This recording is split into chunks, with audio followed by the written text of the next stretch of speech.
Hi everyone, welcome back to PM lifestyle in Kannada ಚಾನಲ್ಗೆ ಎಲ್ಲರಿಗೂ ಸ್ವಾಗತ. ಐ ಹೋಪ್ ಎಲ್ಲರೂ ಚೆನ್ನಾಗಿದ್ದೀರಾ ಅಂತ ಇವತ್ತಿನ ದಿನನ ಸ್ಟಾರ್ಟ್ ಮಾಡ್ತಾಯಿದ್ದೀನಿ. ಬೆಳಗ್ಗೆ ಮಾರ್ನಿಂಗೇ ಪೂಜೆ ಎಲ್ಲ ಆಯಿತು ಗೈಸ್. ಇನ್ನೂ ಅಡುಗೆ ಮನೆ ಕಡೆ ಹೋಗಬೇಕು, ಮಕ್ಕಳಿಗೆ ತಿಂಡಿ ರೆಡಿ ಮಾಡೋಕ್ಕೆ ಅಂತ. ಬೆಳಗ್ಗೆ ಆಯಿತು ಅಂದರೆ ಬರೀ ತಿಂಡಿ ಮಾಡೋ ಯೋಚನೆನೇ ಹೋಗುತ್ತೆ. ಬೆಳಗ್ಗೆ ಎದ್ದೇಳ್ತು ಅಂದರೆ ಏನು ತಿಂಡಿ ಮಾಡೋದು ಅಂತ. ಅದಕ್ಕೆ ಇನ್ಸ್ಟೆಂಟಾಗಿ ರವೆ ಇಡ್ಲಿ ಮಾಡಿಕೊಟ್ಬಿಡೋಣ. ಇವತ್ತು ಅಷ್ಟೊಂದು ಟೈಮ್ ಇರಲಿಲ್ಲ ನನಗೆ ತಿಂಡಿ ಮಾಡೋಷ್ಟು. ನಮ್ಮ ಹಸ್ಬೆಂಡ್ ಕೂಡ ಬೆಳಗ್ಗೆ ಬೇಗನೆ ಕೆಲಸಕ್ಕೆ ಹೋಗಬೇಕು ಅಂತ ಹೇಳ್ತಾಯಿದ್ರು.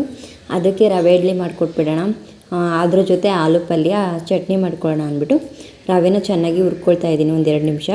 ಅದಕ್ಕೆ 1 ಕಪ್ ಮೊಸರು ಮತ್ತು ಅಡುಗೆ ಸೋಡಾ, ರುಚಿಗೆ ತಕ್ಕಷ್ಟು ಉಪ್ಪು ಇಷ್ಟನ್ನು ಹಾಕಿ ಮಿಕ್ಸ್ ಮಾಡಿಕೊಂಡ್ರೆ ಇಡ್ಲಿ ಬೆಟರ್ ರೆಡಿ ಆಗುತ್ತೆ, ರವೆ ಇಡ್ಲಿದು. ಅಡುಗೆ ಸೋಡಾ ಹಾಕಿಲ್ಲ ಅಂದರೆ ಇದು ಈನೋ ಪ್ಯಾಕೆಟ್ ಬರುತ್ತಲ್ಲ, ಅದನ್ನು ಕೂಡ ಹಾಕ್ಕೊಳ್ಬೋದು ಗೈಸ್.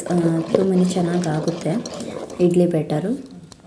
ಹಾಗೆ ಇಡ್ಲಿ ಬೆಂದಿದೆಯಾ ಅಂತ ನೋಡಿದೆ, ಆಲ್ರೆಡಿ ಟೈಮ್ ಆಗ್ತಾಯಿತ್ತು.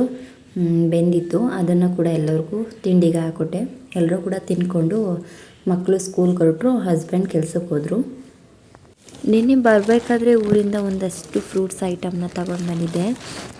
ಹಂಗೆ ಬ್ಯಾಗಲ್ಲಿ ಕಟ್ಟಿಟ್ಬಿಟ್ಟಿದೆ. ಅದೆಲ್ಲ ಫ್ರೂಟ್ಸ್ ಎಲ್ಲ ಒಂಥರ ಆಗಿಬಿಡುತ್ತೆ, ಹಾಗೆ ಇಟ್ಬಿಟ್ರೆ. ಅದನ್ನೆಲ್ಲ ಎತ್ತಿ ಜೋಡಿಸಿಟ್ಕೊಳ್ಳೋಣ ಅಂದ್ಬಿಟ್ಟು.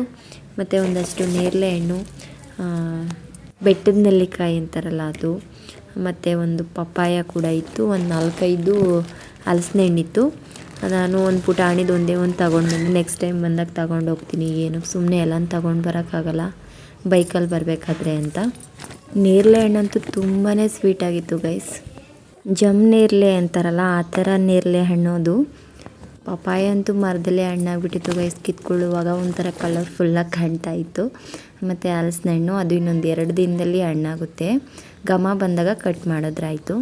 ಮತ್ತು ಸಂಜೆ ಊಟಕ್ಕೆ ನುಗ್ಗೆ ಸೊಪ್ಪಿತ್ತು, ಉಪ್ಪು ಸಾಂಬಾರು ಮಾಡಿಡೋಣ ಮಕ್ಕಳು ಬರೋ ತನಕ ಅಂತ ಎಲ್ಲನೂ ಬಿಡಿಸಿ ರೆಡಿ ಮಾಡಿ ಇಟ್ಕೊಳ್ತಾ ಇದ್ದೆ. ಇವತ್ತು 2ನೇ ಆಷಾಢ ಶುಕ್ರವಾರ ಇರೋದ್ರಿಂದ ದೇವಸ್ಥಾನ ಕೂಡ ಹೋಗಬೇಕಿತ್ತು. ಬೇಗನೆ ಅಡುಗೆ ಮಾಡಿ ಮುಗಿಸ್ಕೊಳ್ಳೋಣ ಅಂತ ಬೇಗನೆ ಮಾಡ್ಕೊಳ್ತಾ ಇದ್ದೆ. ಮಕ್ಕಳು ಸ್ಕೂಲಿಂದ ಬಂದು ಅವ್ರಿಗೆ ಸ್ನಾನ ಮಾಡಿಸಿ ರೆಡಿ ಮಾಡಿಸೋ ಅಷ್ಟರಲ್ಲಿ ಟೈಮ್ ಕೂಡ ಆಗೋಯ್ತು guys. Finally T Narasipura reach ಆದ್ವಿ. ನಾವು ಇಲ್ಲಿ ಬಂದಿದ್ದು ಬಣ್ಣಾರಿ ಅಮ್ಮನ ದೇವಸ್ಥಾನಕ್ಕೆ. 2ನೇ ಆಷಾಢ ಶುಕ್ರವಾರ ಇರೋದ್ರಿಂದ ತುಂಬಾ ಚೆನ್ನಾಗಿ ಅಲಂಕಾರ ಕೂಡ ಮಾಡಿದರು ಅಮ್ಮನವ್ರಿಗೆ. ದರ್ಶನ ಕೂಡ ತುಂಬಾ ಚೆನ್ನಾಗಾಯಿತು. ಪೂಜೆ ಎಲ್ಲ ಮಾಡಿಸ್ಕೊಂಡು ನಾವು ಕೂಡ ಮತ್ತೆ ರಿಟರ್ನ್ ಊರಿಗೆ ಹೊರಟ್ವಿ. Thank you for watching. ಈ ವಿಡಿಯೋ ಇಷ್ಟ ಆಗಿದ್ರೆ ಪ್ಲೀಸ್ ನನ್ನ ಚಾನಲನ್ನು ಲೈಕ್ ಮಾಡಿ, ಶೇರ್ ಮಾಡಿ, ಸಬ್ಸ್ಕ್ರೈಬ್ ಮಾಡ್ಕೊಂಡು ನೋಡಿ ಗೈಸ್. ಸಿಗೋಣ ಮುಂದಿನ ವಿಡಿಯೋದಲ್ಲಿ.